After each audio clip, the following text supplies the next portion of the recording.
us, almost 50 people joining us, and then we'll get some media coverage thereafter. For those of you joining for the first time, CannaGather is the largest cannabis industry community in New York. We host monthly education and networking events. This one is obviously probably the coolest that we've ever done, given that not only are we speaking in a post-legalization world, but we have the two champions of legalization that did it. My state senator, Liz Krueger, and New York State Assembly Majority Leader Peoples-Stokes. So thank you, Senator Krueger and the Majority Leader. When she gets on, I'll check on that in a second just to make sure that she has everything she needs for that. Quick heads up, federal holiday this past Saturday, Juneteenth. It's great that that's going to be incorporated into the sort of lexicon and ethos of our country going forward. It's sort of shameful in retrospect that it wasn't previously. It was not something that I personally was familiar with growing up and taking AP US history even. Although I don't think I took the test for AP US history, but I took like the class, like a good US history class, and Juneteenth never came up, unfortunately. So it's kind of sad in retrospect, but hopefully that's sort of the start of something new. Although it seems like we shouldn't necessarily get our hopes up too soon because of what's going on with the voting rights bill in Congress. The Republicans blocking that as much as they can. CannaGather is not necessarily a partisan organization, but I do think it's in favor of supporting people's right to vote, equality, and the things that America says it stands for. So hopefully we can have some resolution on that, or at least some progress going forward. It's also Pride Month, so I want to give a shout out to all the LGBTQIA+ people. I think I hit all the acronyms, or all the abbreviations, I should say. So I want to give a shout out to all of those CannaGatherers and appreciate your support of us, and we support you. Let us know, obviously, if there's more that we can do. And we also support all the people that support them. So keep supporting everyone. And thank you for your support of us, and happy Pride to all. Great news coming out of Connecticut. Don't hear that very often, but great news coming out of Connecticut is there's no laughter, Senator Krueger. This is very serious. It's a very serious topic here. As I was saying, great news coming out of Connecticut. Legalization has passed. Governor Lamont, shout out to his daughter, Emily. Emily, if your dad ever wants to speak at CannaGather, we would love to have him. And thank you for signing cannabis legalization into law. I believe they're the 18th state. I think I saw somewhere that it was 19th, but I think it's 18th, which, according to Jewish numerology, is lucky with high. So maybe that's positive foreboding of good things to come. We discussed a little bit about New York City elections. It looks like Alvin Bragg is going to take the DA race. Too early to call, but that seems to be the case. No pun intended, DA case. I want to thank all the candidates who joined us last week. And by thank all the candidates that joined us, I want to thank all the candidates because all the candidates did join us. As I said, it was sort of phenomenal cohort of individuals. Really would like to work with any and all of them on a going forward basis. I appreciate the thought and the emotion that they put into the topic of cannabis and social equity. So thank you so much for keeping that top of mind. And best of luck to Alvin if he takes the race. And it seems like Eric Adams is first in line to be mayor. Obviously, we'll see what happens with ranked choice voting and the absentee ballots, but it seems like he has a decent sized lead. Obviously, as Senator Krueger mentioned, Maya Wiley and Catherine Garcia are also sort of close in the running. Although with Catherine Garcia, you can't really trust those Stuyvesant kids. Can't really trust them. They're going to make some sort of trouble.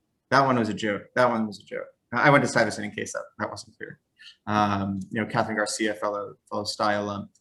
I want to give a shout out to one of our sponsors, Rapid Grow LED. They're a division of Visionaire. They have a 21-year history in the lighting world. I actually visited them last week in Carson, California. Very expansive facility, very impressive. It was cool to learn about all the work that they do with a multitude of different cities around the country on the non-cannabis side. Then on the cannabis side, they're becoming very active. So if you're curious about the whole cultivation and lighting side of things, I'm happy to put you in touch with our friends Toss and David, or you can check out rapidgrowled.com for all your lighting needs. And now, speaking of Sty grads, I want to invite Matt, another one of our sponsors, to join us officially. Hello, Matt. Hey, Josh, how are you? Good. So yeah, thank you for your support. Tell us about CannaGather. Yeah, thanks. And I just wanted to thank Senator Krueger, Majority Leader Crystal Peoples-Stokes for what you've done for our state. My name is Maddie Namer, and I'm the founder and CEO of CannaGather Realty. We're the first real estate brokerage firm in New York and New Jersey specializing in representing the cannabis industry. CannaGather Realty is made up of a team of folks who care about ending drug prohibition, but have also closed over $1 billion of real estate transactions throughout our careers. Here in New York City, we have compiled a database of hundreds of retail locations where we have confirmed that cannabis use is acceptable to landlords and where we have vetted the sites for their proximity to houses of worship or schools.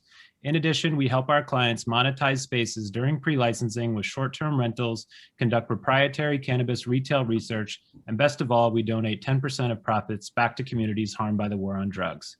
CannaGather has also identified many potential cultivation sites around New York and New Jersey that are available for lease or purchase and are willing to work with and advise any cannabis business with their real estate needs in the New York and New Jersey markets. We're flexible in how we operate and are here to help. Find us on our website at cannabis.com or call 347-280-3855. And I'll leave that in the chat section as well. Thanks. Cool. Thanks, Maddie. Appreciate it. Always good to have side people moving into the direction of cannabis, just like our parents always wanted. Absolutely. It's exactly what they were expecting. Okay. So yeah, I just pinged Leah to see what was going on with the majority leader. I guess per your point, there's a lot going on, but maybe it makes sense to just get some of the initial conversation going, given that you guys are normally, I'm very against, I don't know if most people know this, but like we almost never have like a panel with CannaGather. We always have like individual one-on-one conversations, because I think like there's much more depth and intimacy that you get from that than a panel where people are sort of like trying to either jockey for time or the opposite, trying to like not be like offensive with taking too much time. But I think in this sort of unique situation, you and the majority leader are sort of like a duo, insofar as like everything that you've done, everything that you've accomplished, everything that you've fought through. So I thought it actually could make sense to have you both, and Leah's checking on it. So hopefully we're able to bring her into the mix. And I know that you've sort of gone through this previously, but for those who don't know, if you could sort of share a little bit about, you know, yourself, your story, and how you got into the position and what you're doing now in your position. I think we could perhaps kick it off with that. Sure. So for people who don't know, my name's Liz Krueger. I'm a state senator representing the east side of Manhattan and some of Midtown and some of Chelsea Flatiron. So 96 down to just south of Union Square, mostly east of Fifth Avenue, but every once in a while I wander over as far as 8th Avenue. And I have been the state senator for 19 years. So I'm pretty senior in my ranking in the state Senate now, and yes, you might want to question my sanity, particularly since I never intended to go into politics at all. I was drafted to run for the state Senate by some other senators who explained in the year 2000 that the Republicans had controlled the state Senate in New York for something like 70 years at the time, and the Democrats needed to take over the majority in the state Senate for an endless list of progressive bills to move forward. And I agreed with them completely. I had no idea why they were calling to tell me this. Assumed then that they wanted me to, then they explained they were going to run 12 races for the state Senate in 1 year. And Bush and Gore were running, and Gore was going to fly into the White House. Remember how that worked out? And then Democrats could take some majority of these 12 races they were running. And if we took 7 seats, we would have the majority in the state Senate. So it turns out those 2 senators had no idea what they were talking about. They did attempt to run 12 races. I did convince myself it was worth the effort to try, since I did live in a Republican district, or a Republican senator's district. So I ran, and all 12 candidates lost, but I lost by the least. I lost 6.5-week recount by 0.0001%. No way. So it was like actually like double-digit votes or something, or maybe triple-digit. Yeah, 123 votes. Wow. But then the Republican Party told the Republican senator, you were supposed to beat her by 20 points, and she tied. Get out, because she's going to beat you in 2 years. So we'll run a special election. We'll beat her there, and we'll hold the seat Republican for a number of whatever years. So then I had a special election in February 2002, and I won that with 60% of the vote. Then I had another election 8 months later, the normal one in the every 2 years we run cycle. And they ran a billionaire against me. And so he outspent me 10 to 1, more than 10 to 1. But I held my seat 60-40. And then I realized, oh, I pretty much can have this seat. Since I've gone through all 3 Republican electeds that were left in Manhattan, the senator, the assembly member, and the last one had been a council member. So then I got serious about learning the job of state senator, because clearly we weren't taking over the majority anytime soon, but there was a lot of work to be done to understand what the responsibilities were, to try to be value added, to try to make a difference for my constituents and for the whole state. And I very quickly saw that everything that happened in Albany, whether it was individual legislation or whether it was part of the giant budget package we pass each year, that it was all about the fiscal side of it, where we got our money, how we spent our money, who was deciding about that, what kind of tax policies we had, how much priority was given to different issues. And so when my background was all in social welfare policy and working with the lowest income communities, I saw really quickly that for me to have an impact on those issues, I really wanted to master the fiscal side of the state of New York and get myself involved in the finance committee and in the budget process. So that's what I set out to do. Oh, fast forward many years, many odd stories. And we took the majority with a real Democratic majority right after Donald Trump won the presidency, and everybody woke up and realized this is going really badly, people. We have to do something. So then the Democrats took the majority in the Senate, and I, having had worked very hard for many years and ended up the ranking Democrat on the Senate Finance Committee, I was awarded the chairmanship of the Senate Finance Committee as the majority senator. And I thanked my leader, thanked my colleagues, and told them, now you really won't like me because I'll have to say no to you far more times than I can say yes to you, which is exactly what's happened.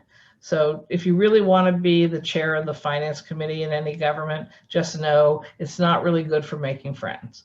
You have a lot of responsibility, and when you have wins, they can be pretty big, but you get yourself beat up a lot also. But I also learned over all these years that I have a very tough skin and I don't personalize.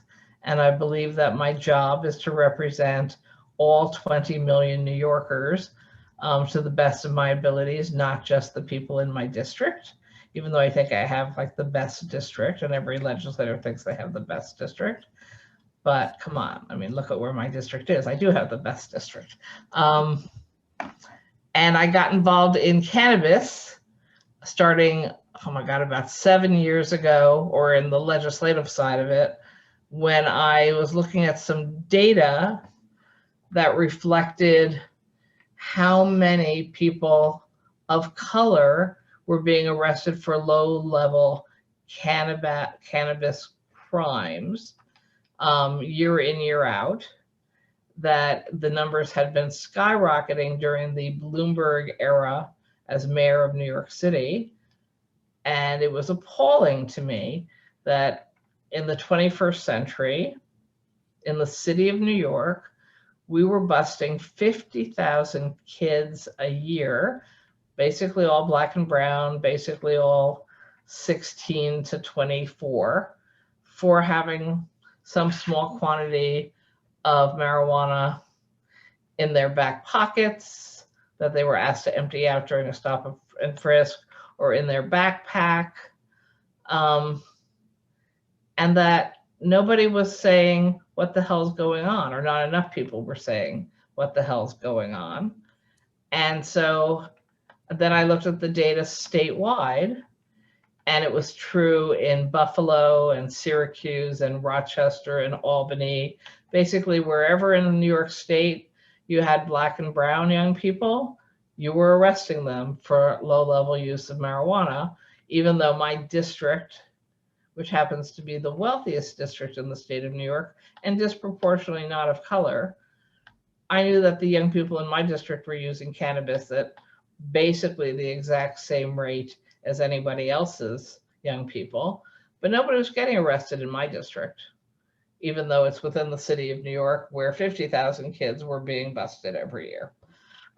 So I actually reached out to the Drug Policy Alliance, which had a different name then, but it'll come back to me in a second, whatever they were called then. And I said, we have to do something about this. And they were really excited because I was like the last person they would expect to want to carry a adult use marijuana legalization bill. I didn't fit the stereotype of who was expected to carry this, and they actually thought this would be very good messaging, and that I could, you know, reach out to the soccer moms in the suburbs, and I could reach out to older voters, because I'm in the older voter category myself, and I could reach out to other people who, like myself, aren't users of marijuana and don't plan to be, but just saw fundamentally that there was something very wrong with our criminal justice system. And from that, I kept getting myself deeper and deeper and deeper into this issue. And Crystal Peoples-Stokes and I, who hopefully will be joining us, both found ourselves getting deeper and deeper, deeper into this issue. And the bill morphed from one version to another, to another, to another. We added the fixes we needed to do in medical marijuana. We added the whole universe of hemp and CBD. And when we started writing this bill, I don't think there was a human being who knew what CBD was. Maybe there were 3 of you out there who did, but nobody else did. And I think it's been the fastest growing usage of cannabis products for the last several years. And thank goodness I had the smarts to have like the best chief of staff in the state of New York, Brad Usher, who may or may not be on this tonight. And maybe he is. Oh, maybe. I think he might be on. I'm not sure. But anyway, yeah, he's on. Brad's on. Okay, great. Yay, Brad. So Brad took it upon himself to have to rewrite this bill or add to this bill, I don't know, maybe 100 times. And if you're out there in cannabis land, you've probably met with or talked to Brad at some point, because once we started getting involved, we discovered how many New Yorkers were concerned about this from so many different levels, and they all wanted to talk to us. And I still had like 57 other things to do in any given day. So Brad ended up having the vast majority of the meeting. Okay, I hear echo. All right. Hi, Leah. There's Crystal. Oh, good. You're You didn't Leah, leave good me to see here you. on my own, Crystal. Hello. Hi, how are you? All right. How you doing? I got a lot going on in my life, but I'm actually doing well. How are you?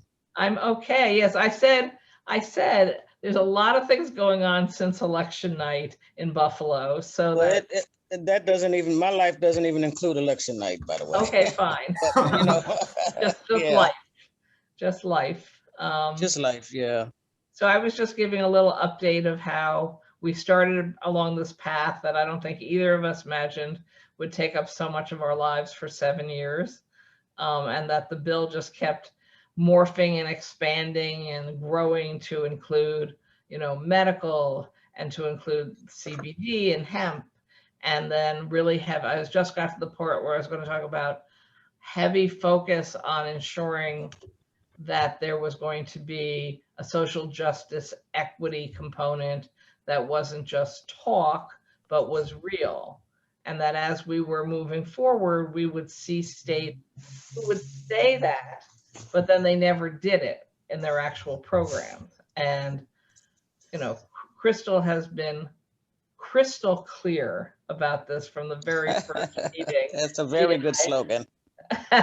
Since the very first time she and I sat down to talk about that her priorities for legalized recreational cannabis and the growth of an industry or industries plural here in New York were really about making sure that the communities who had been harmed by the drug wars were in fact going to be helped to be made whole, and that they were going to be the ones who had the opportunities to get into the ground floor of these various business opportunities, and that the state of New York was going to be committed to helping them do so through this legislation. And maybe that's the perfect place for me to stop and let Crystal hug a family member. Perfect timing. And then maybe just hand it over to Crystal next. How's that? I'm apologizing for jumping on a little behind schedule here. No worries. Thank you for as I joining us. mentioned, actually, I can't hear you anymore. Are you still? Can you hear me? Hello? Hello? I'm you still hear not hearing. Let me see what's going on with my. Maybe hear it's you. muted. Might be muted. Is it frozen now? She's frozen. Technology these days. Technology. Yeah, I was sort of sadly joking before, like if only I spent 4 years of my life building a live video platform for large scale events, which I did, but unfortunately isn't in use to date. So yeah, she's back. Hi, Crystal. I'm back. Hello. Yeah, so hi, I was just saying I apologize for jumping on a little late. A lot of moving parts going on here, but I'm glad to be joined in this conversation by the senator who, as she has stated earlier, she and I have been in this line for 7 years, and it's been a lot of movement in it and a lot of changes, but all to create a better piece of legislation that actually will invest in the lives of the people who suffered the most, as well as offer them opportunities to be in business. And from my perspective, if I think about cannabis and its value to being an economic driver, as it already is, quite honestly, in the state of New York, but it just happens to be underground. But its value to do that, to me, is more important than not creating a new industry so people can, become millionaires or billionaires above ground, unless they are the people who were impacted negatively by the war on drugs. I see no need to help other business people be better, get into a new business and earn more money. That's not my motivation at all. And I quite honestly would prefer it if people didn't smoke, but I know that they do, and they do it in very, very large numbers. And so the opportunity rather, to create what I think is pretty iconic legislation, and quite honestly, it's actually being mirrored now by some other states like Connecticut, which is good. You want that kind of repetition because that's the way it should be done. And much like Liz said earlier,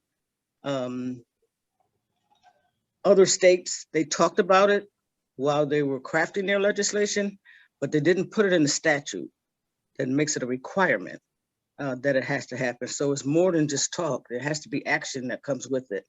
And I think going forward, that any other state that comes on, and even at some point, I believe the national government will come on as well.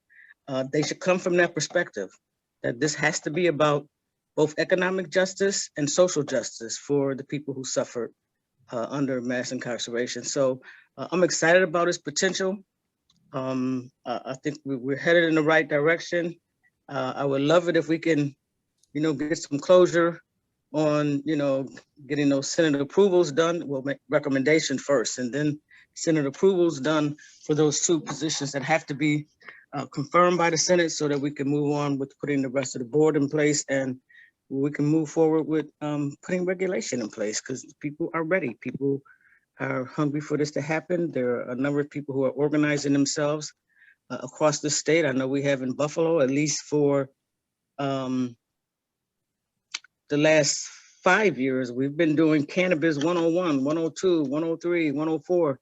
And the information that we provide is repetitive, but it's what people need to hear in order to be prepared to go into business. And so we have people that are prepared to go.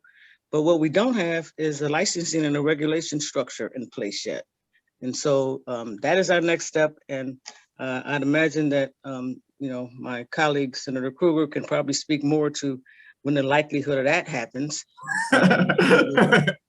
It was my desire to see it happen before we left Albany.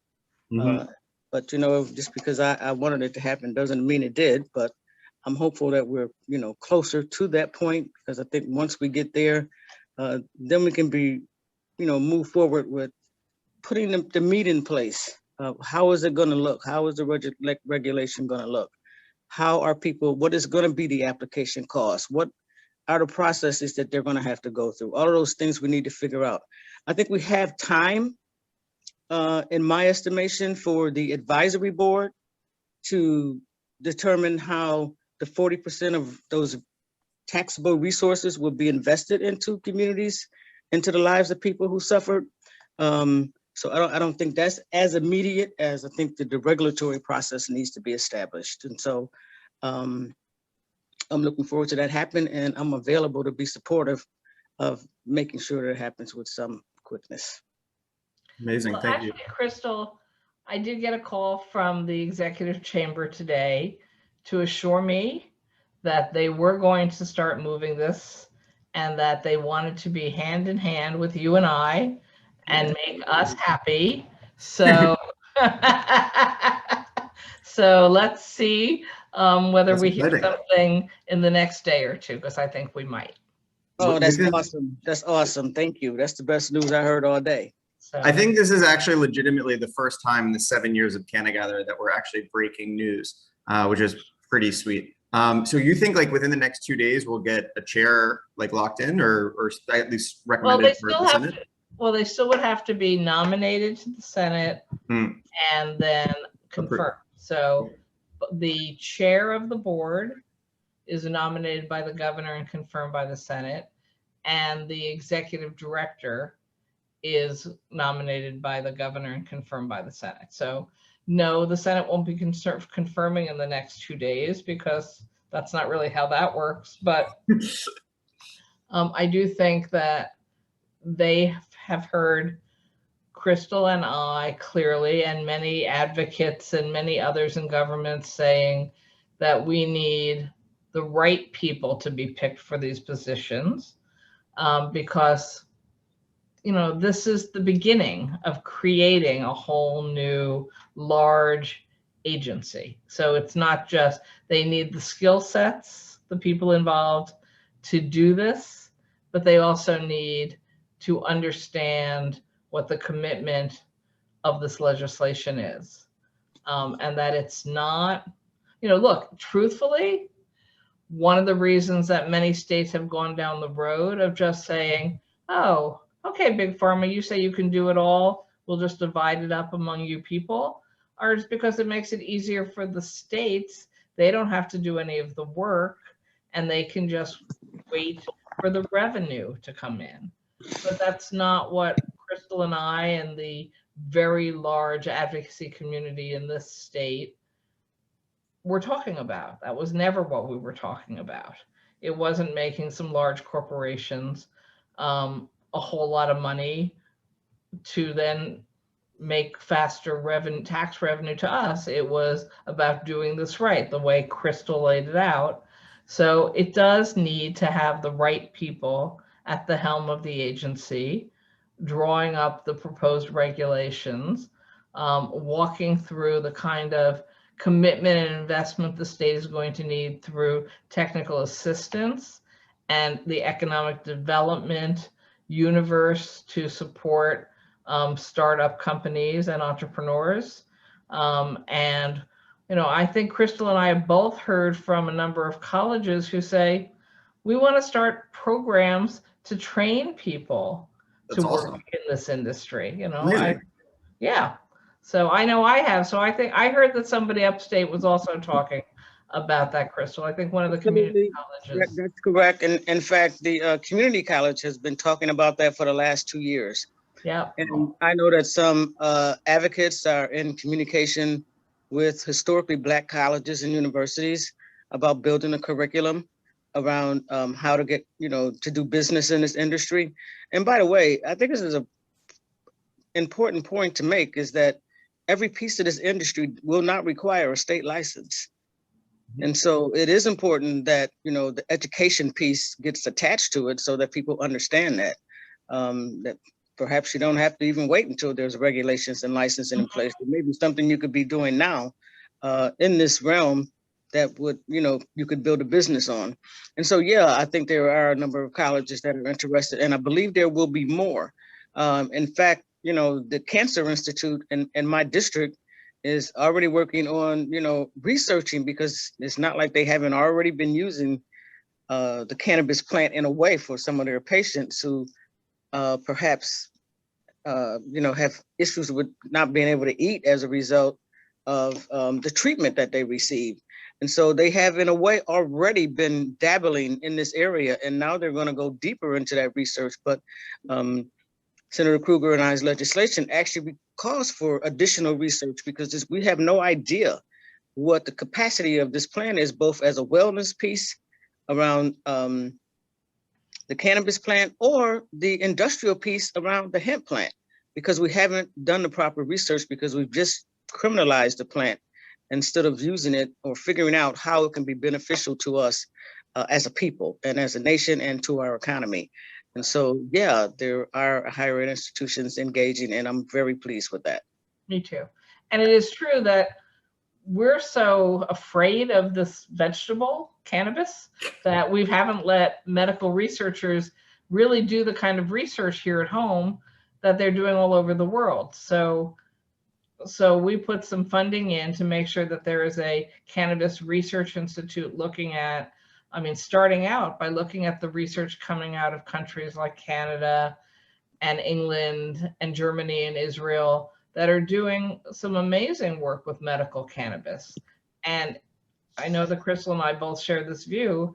If they're having successes with specific, plants and strains of the plants or handling of it to produce certain products that are having a real impact on different illnesses, why we wouldn't want to make sure all of that is available here in New York, right? So the obvious one she just gave is, we all know that when people are going through cancer treatments and chemo or radiation, that they lose their appetites and they're told they should try to be eating, but they feel nauseous all the time. And that for many patients, using cannabis can actually be the difference between whether they build back their appetite and hence can build back their strength or not. It seems like a no-brainer, but we don't even let anybody do research into that in this country. So, and yet we know, because I try to track this as closely as I can. that they're having incredible success with certain cannabis products and autistic children, various kinds of neurological illness responses, and the list goes on, where no problem will write you a prescription for a seriously addictive medical product that you can go to the pharmacy for, but we won't do any homework into whether something that is far less risky for you could be actually working more effectively. So that, that never either left, I think, either of our heads, that we needed to just make sure that New York was being as smart as it could be about this new expanding set of opportunities. Completely, and I think we all agree with you on those fronts. I guess I want to, as we're sort of like encapsulating like everything from MRTA day one to now, I want to give a couple quick shout outs. Senator Diane Savino, and Assembly Member Richard Gottfried, my Assembly member, for ushering in the sort of the medical program, the CCA, obviously Cassandra Frederique and Melissa Moore that you mentioned from the Drug Policy Alliance. You have Leah Halton-Pope and Brad Usher, who are the chiefs of staff for the Majority Leader and the Senator, respectively, who have put up with my incessant emails and phone calls for a very long time, and I appreciate that, in addition to doing actually productive work. As you were saying, that they've been taking a strong leadership role, so thank you. Chris Alexander, obviously while he was in the Senate, and then also before when he was with TTA, and after, now that he's with Viola, I know that he's a wizard, sort of behind the scenes. And then from the governor's side, Jason Starr, Axel Burnaby, and Norm Birnbaum, who've sort of been trying to bridge the gap between the executive chamber, as you were saying, and sanity. So and you don't need to respond to that comment, but as we're sort of looking at where we are now, right? You have the two of you, along with everyone that was mentioned, and feel free to mention others who have been instrumental along the ways. You've ushered in, as you said, this iconic piece of legislation, this legislation that's being emulated across the country, hopefully is being emulated at the federal level. I'm curious to know if anyone from Schumer's office has reached out. If not, would love to sort of chat on the side about that, to see how some of the integral pieces that you've built into the MRTA can be incorporated into a hopeful legislation at a national level. But now we're sort of at a point where the governor has given this his blessing, right? The legislature has given it its blessing for quite some time. But now there's still this delay. I mean, you see it even in the chat of our Zoom. We've talked about it quite a bit, is we have this delay, right? This delay that it was supposed to happen on the 9th, I think, like 3 weeks ago, that we were going to have a chair, we were going to have an executive director, then the 10th, and then like not in session, and is there a special session, and sort of being dragged out. And I can't imagine. So, let me just kind of weigh in here. Weigh in as much as you want. That's the point. On a couple of things. Sure. We want to make sure that we acknowledge my colleague Donna Lopardo for her work.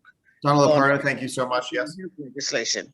And two, I want to mention that the Office of Cannabis Management is more than just about adult use. It's also about medical marijuana. So that will come out of the health department and go into the Office of Cannabis Management. And it's also about hemp, which parts of it will come out of agriculture and will go into the Office of Cannabis Management, particularly the business aspect of it. I hear you saying that things are being dragged along. I don't think that they are. I think that it's being more deliberate. I mean, we could have just said okay to the first thought that came out of the second floor, and most people said no, that's not okay.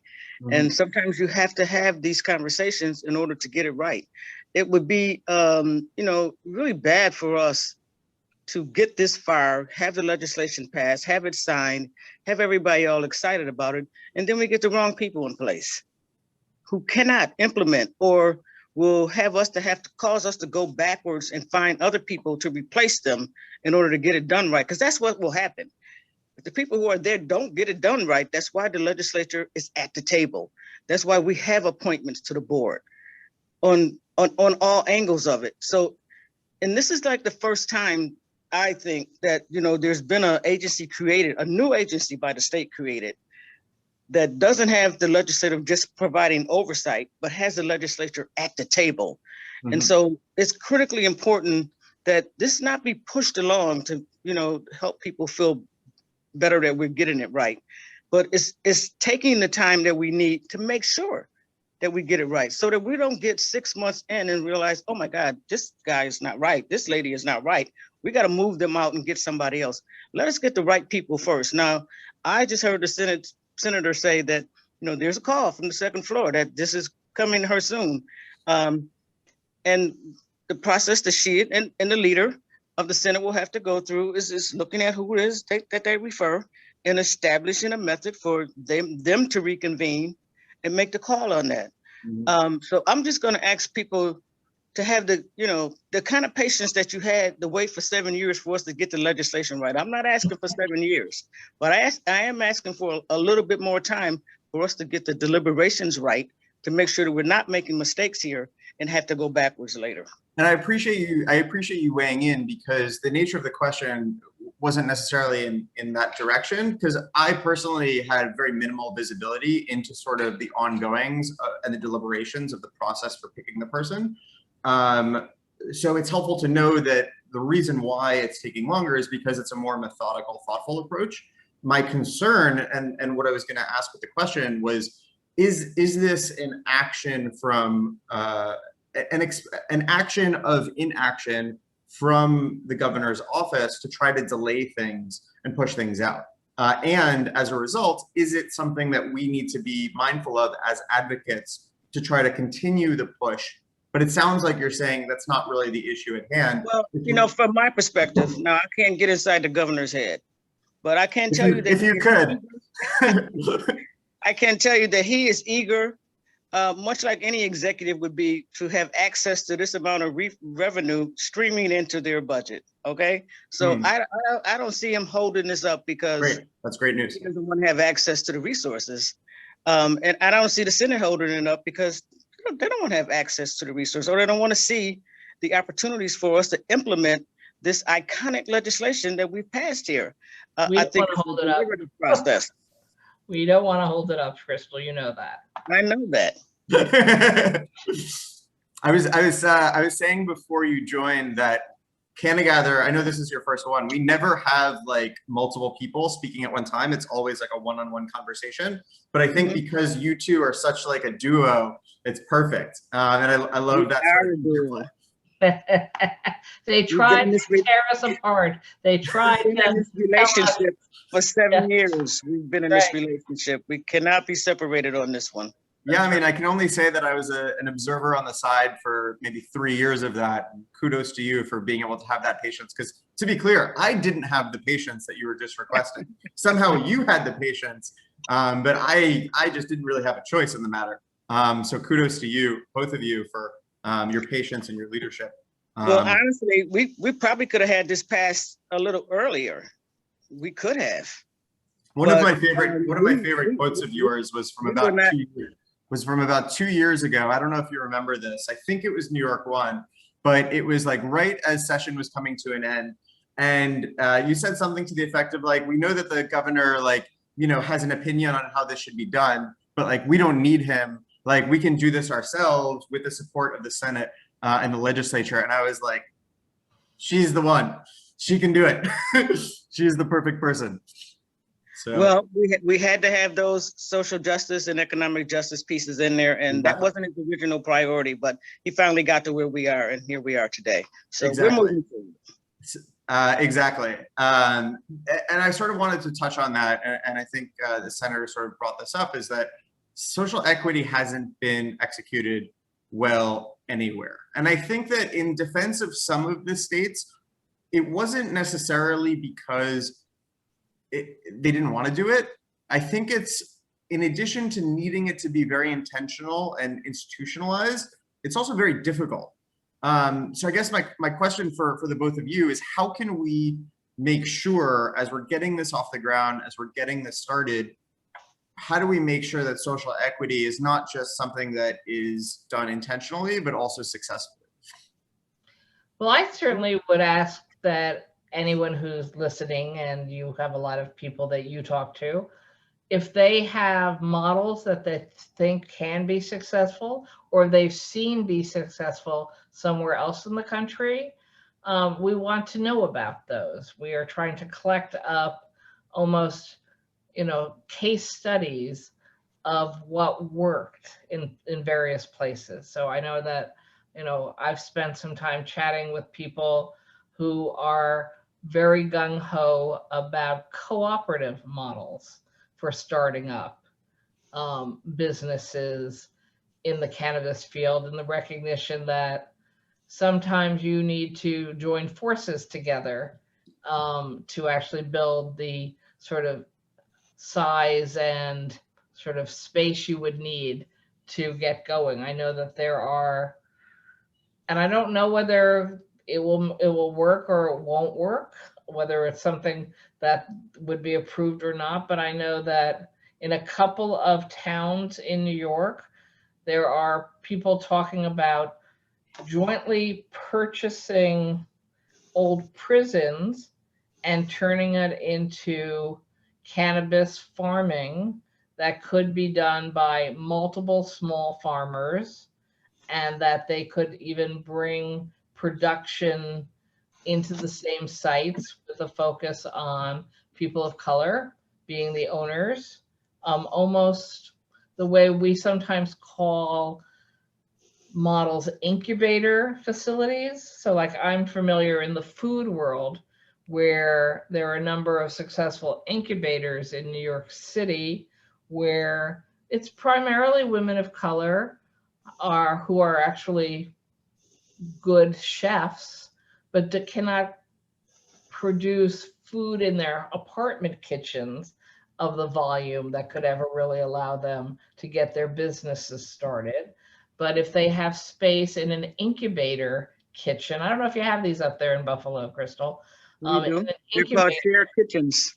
Okay, so incubator kitchens where they actually are sharing the more expensive equipment and the big ovens and the institutional packaging they might need to do, and freezers and refrigerators, and they can, as 20 women with 20 different small businesses, they can make a go of it out of one incubator facility, while individually, as a startup, they probably could not make a go of it if they were just trying to do it on their own, or it'd be a lot tougher. And, we've seen incubator companies start out just like this, and then some of them grow and become quite successful. And then, of course, then they may have to move into their own facilities, because by then they need the larger facilities and they need, production space for themselves. But it's even been up in the Hudson Valley, they've matched the incubator kitchens with the farmers bringing products to a central location, because I don't know, somebody puts in an order for Crystal Peoples-Stokes tomato ragu, but you need 3 farmers to come up with the product that she would need to make her Crystal Peoples-Stokes ragu. I don't even know where I came up with that one. Sorry, Crystal. Hey, I'm down to taste test it. There you go. And so you need the sort of, joint work of the individual small farms combined with the talents of a food producing, entrepreneur. So I think there's a lot of models for us to look to that have actually been successful in different fields, but I'm looking for all those suggestions, all those ideas. Well, I'm actually would be open to folks' ideas as well, but I will also say this is the legislature, in my estimation, literally structured in social equity. Because if you think about social consumption sites, there are a lot of people who live places where they can't consume, at least not a smokable product. And so if you allow an opportunity for social consumption sites, I see that as being a place where 50% of the people who want to be in business could maybe start there, or and also see micro business licenses as an opportunity that could facilitate exactly what Liz is talking about. And by the way, since we've been talking about social equity and economic equity for the last 7 years, and really more of a loud voice in the last 4 years, there is not a moneyed interest that comes to my office to talk to me about being in this business that doesn't bring their own plan for social equity, because they know they need that in order to have access to New York State's market. So even outside of what we have structured in our legislation, people are getting the understanding that if you want to do business in New York, you need to figure out a strategy to not just make sure you create jobs for people of color, but that there's some social equity built into it, and there's economic equity built into what you want to do with your moneyed interests. And so I think that has brought us a long way. And my staff, at least, that sits with me through these meetings, they will tell you that people do not come with, I'm here, I've got all the money, I'm ready to go. They come with, this is my plan. I want to incubate. I want to offer incubation opportunities for growers, or people who just want to vend a product, or people who want to share a kitchen to make edibles. They're ready to do these things outside of what we have structured in our legislation. And I think that's the beauty of this thing, because it's growing legs. The idea of it is growing legs, and people are understanding that this is what you need to do in New York. Because this is how we're going to move our communities forward, particularly those communities that have been negatively harmed. And there is a 50% goal for minority-owned businesses and people who have been impacted by the mass incarceration, veterans, as well as distressed farmers. There's some 200 Black farmers that are already organized in the state of New York around this issue. And they already work collectively together. So when we get our license and regulation process in place, they're ready to step in. And I think Liz mentioned the Orange County former jail, that quite honestly, these people are being incentivized through their IDA, which I don't quite understand that. I don't know why you need to be incentivized to go into this business, but they are incentivizing moneyed people to go into a business. And I'm pleased to hear that they're looking to do some incubation there, because they should be adding value too. They're going to gain value. They should add value, and they should bring it to the table when they come. And lastly, I'll mention this: the 13-member advisory board is going to be very pivotal in making sure that there is social equity in all processes, whether they're licensed or not. And they're also going to be able to make sure that there is social equity in how the resources are invested into communities that have been disenfranchised. Clearly, we know gentrification is real. So a lot of the communities where these, mass incarceration happened don't look the same as they used to look. But the people who were impacted are still out there. And it's not going to be that much of a challenge to find out where they are, find out what they need. There could be a grandmother who has essentially raised 2 generations of her grandchildren, but she needs a roof on her house. She needs gutters. She needs it to be painted. She needs to get the lead paint out of the house where her grandchildren are being raised. These are the kind of things that speak to social equity. So it's more than just business. It's investing into the lives of the people. And how that looks, we're not talking about United Way or Boys and Girls Club. It's a lot deeper than that. And that's why you need, this 13-member board that will do the deep dives to figure out, how do you just don't want to be handing out resources. You want to hand out resources that add a value to help change the direction of people's lives, the direction that we have harmed as government by incarcerating them in mass way for multiple years, multiple decades. Yeah, I mean, candidly, like when I sort of started CannaGather and got into the world of cannabis, CJR and social justice was one of the 3 main reasons, along with like opportunity for revenue for entrepreneurs and investors and government, as well as medicine. But I didn't necessarily like understand or appreciate social equity. I didn't know what that was. And I think the more time that I've spent, the more I realize how critical it is that we execute on social equity and really, leverage the funds that have been drained, not just the funds, like the human capital, the financial capital, the emotional capital that have been drained from these communities, largely people of color, largely Black and brown, largely Black, largely men, that have been drained by the war on drugs. Like, we need to like really be good custodians of shepherding that tax revenue back into those communities and revitalizing those, the communities and the people. And how to do that seems to be a challenge that no one's really succeeded at, unfortunately. So if there's anything that I can do, anything that CannaGather can do, the people in the chat can do, thank you, Liz, can do, then definitely let me know and let us know, so that we can do anything and everything we can do to help. And thank you for your leadership on that issue. I guess one final question that jumps to mind is, we are here, it is June, the end of June 2021. Adult use cannabis comes online, what is it, September or October 2022? What is your vision for, what happens over the next 14 months, and what, after 8 years of struggling to get New York City legalized, what is your vision for, a legal adult use market? Obviously, we have medical and hemp and all that stuff in there too, which feel free to chat about, but I'm curious, like, what would you see as like a best case scenario? So you asked about New York City specifically. New York State. Sorry, did I say New York City? Maybe that was a Freudian.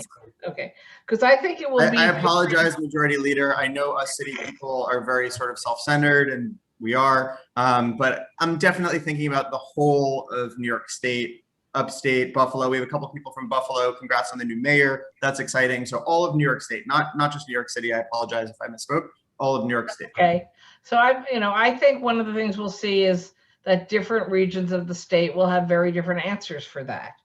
And the legislation, and some people agreed and some people didn't, but the legislation actually does leave quite a bit up to the local governments if they, want to have retail sites or not, if they want to allow on-site consumption or not. We're already, the questions we get here in the city of New York, and we'll have a new city council and a new mayor in January, and I suspect they'll want their 2 cents heard also. They're very concerned about indoor smoking of marijuana, where in older buildings where the smell travels quickly from many different apartments to each other, there will be rules in place. And we actually wrote into the law, if your building is smoke-free, that means marijuana smoke and tobacco smoke. And if your building wants to become smoke-free because of the new issues of marijuana, they'll have the right to do that. And I know somebody in the chat earlier said, we're going to have to follow those 200-foot and 500-foot rules. Well, probably, yes, because no community wants to be inundated with any oversaturation. And I'm not sure it's particularly good for people who are in business either, in the cannabis business. So there probably will be those same rules, or variations of that, because particularly in urban, very crowded areas, we all know every day we have to figure out how we live with each other and live on top of each other without a lot of open space or separation between us. And that means there are different responses at the local level. While if you're, in Buffalo, you may have some of the same issues in New York City, but you would have also different ones. But if you were in, rural or suburban New York, you might have completely different responses. I still find it interesting when I'm told, say, in Nassau County, that all the towns are going to say no to the dispensaries, and they're not likely to have farms in Nassau County. But I say, well, that's your right, but guess what? It just means you won't have jobs in your community from the new cannabis products, and you won't have sales tax for your local government, but there'll be no problem for the people who live in your town to get the product, because have you looked at a map? Right on the Queens border, and I can guarantee you New York City is going to allow cannabis, and I can pretty much guarantee you that smart business people will set up their businesses right along the Queens-Nassau County border. Multiple people are already. Yes, right. So people will know that they can drive across the border and purchase and take home and have the same legal rights with the product once they get it. And a huge amount of Long Island's residents take the train into Midtown Manhattan for work. And so they will buy their product in Manhattan and take it on the train home with them. And as someone who represents Manhattan, I don't mind if more people are spending their money in Manhattan and we have more jobs here and more sales tax. And if the people of Nassau and Suffolk County want to spend their money in Manhattan, I'm not losing sleep over that. I don't know about anyone else. So I really do think that communities will think this through in different ways over time, and that community, just like when we had prohibition of alcohol and then we stopped having prohibition of alcohol, and some towns stayed dry for liquor for quite a while. I think there's still 2 tiny little towns upstate New York that are still dry. And that, as far as I'm concerned, that's their business. I just don't think that that is going to be too much of a problem here in New York. Well, I think the other piece of that too, Senator, is that, while the town governments might be suggesting that they want to say no to social consumption sites or dispensaries, the people have the right for a referendum. They have a right to do a public referendum and change that opinion. And so that's also built into the legislation. And by the way, there are some people from Long Island that are already reaching out to see how does that process work, because they understand that they might need to figure that out, to circulate petitions and get it on the ballot so they get a chance to vote on it.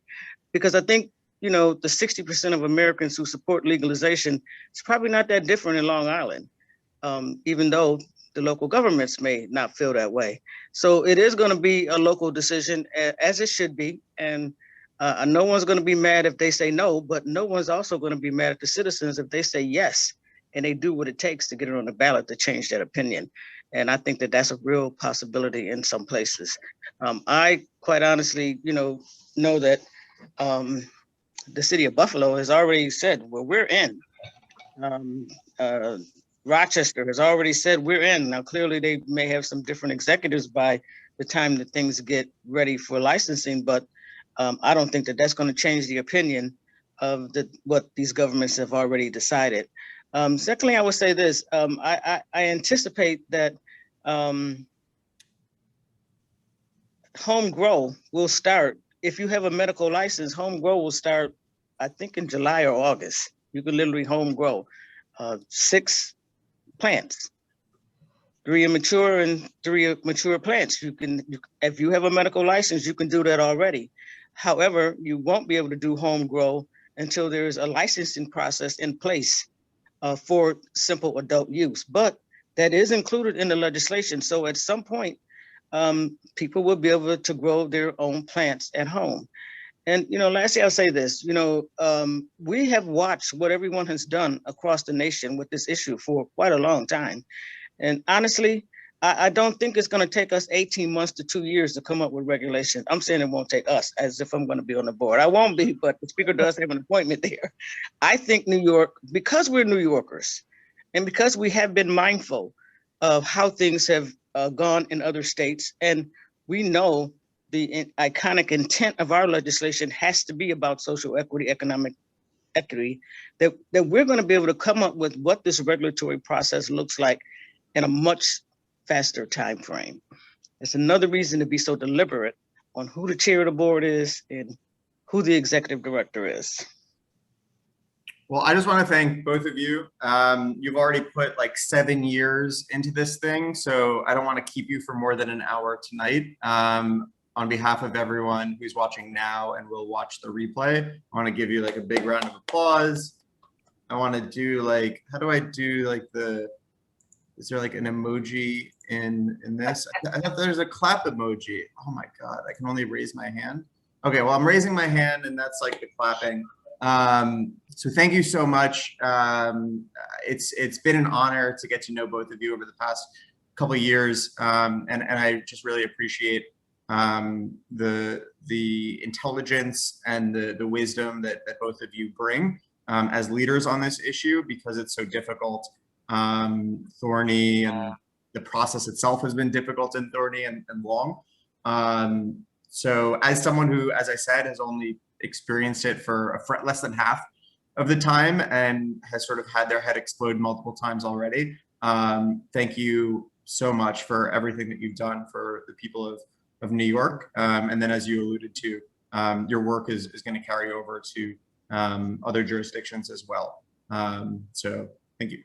Thank you. Thank you for having us on tonight. Thank you for having me. Take care. Anytime, Talk to you please, soon. literally anytime. You want to do a All right. CannaGather, we'll do it. We'll do a Okay. pop-up. Whenever, anything that we can do, please let us know. Thank you again, Brad and Leah, for coordinating this. And thank you again, New York State Assembly Majority Leader Crystal Peoples-Stokes and New York State Senator, my state senator, Liz Krueger. Thank you so much. You're Take so welcome. care. You all stay safe. Bye. Bye-bye. Thank you.